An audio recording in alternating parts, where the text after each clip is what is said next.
I want to give back to the community. We've been given a lot, and I want to share.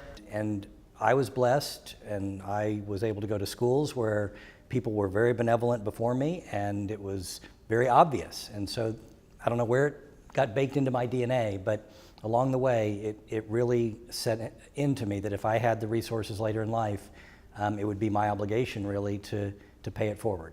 I saw my parents were very generous with their church and with their community, and my father especially was in the Navy for a long time and a college professor, and he helped small businesses in the town that we are in, and he was incredibly generous. For me, I grew up in Dallas, and you'd have to be blind not to see names on buildings, names on schools, names on highways, names on roads, and there's just something about this town that the feeling is that people really made a difference here outside of their primary line of work. They gave back to the community, and that it was a responsibility almost to pay it forward. I can really consider sort of the two of us investors. Ken is an investor in the business world, and together in our foundation, we're investors in people because we really believe in people. The multiplier effect in philanthropy, if done right, is huge.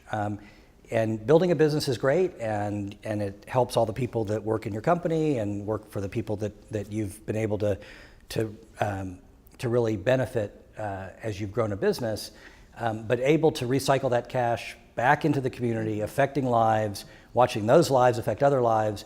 To me, that's the most satisfying.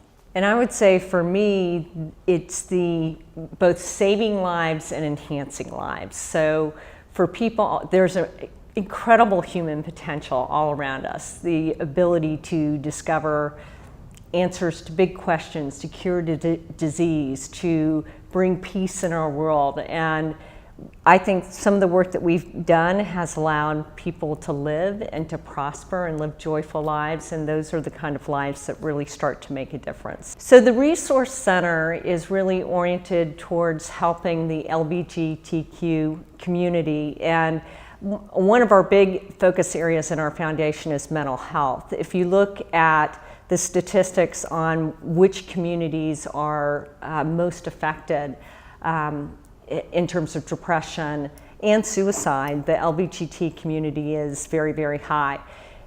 When we decided to do our very large gift to UT Southwestern, it was because of my personal experience with depression.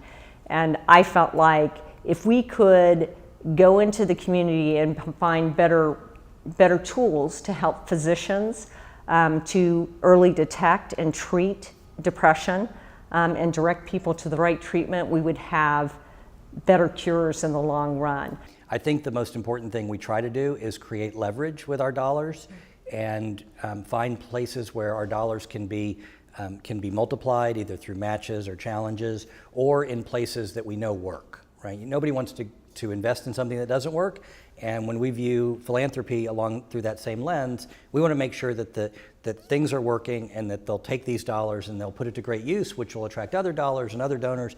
And so to me, it's always challenging because for every grant we make, there's so many that we wish we could. And in a certain sense, that's kind of what keeps me going, to try to keep, compounding our net worth so that we can give it away.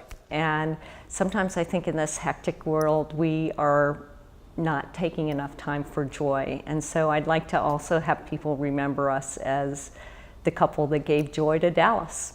For me, it's pretty simple. Leave the world better than we found it.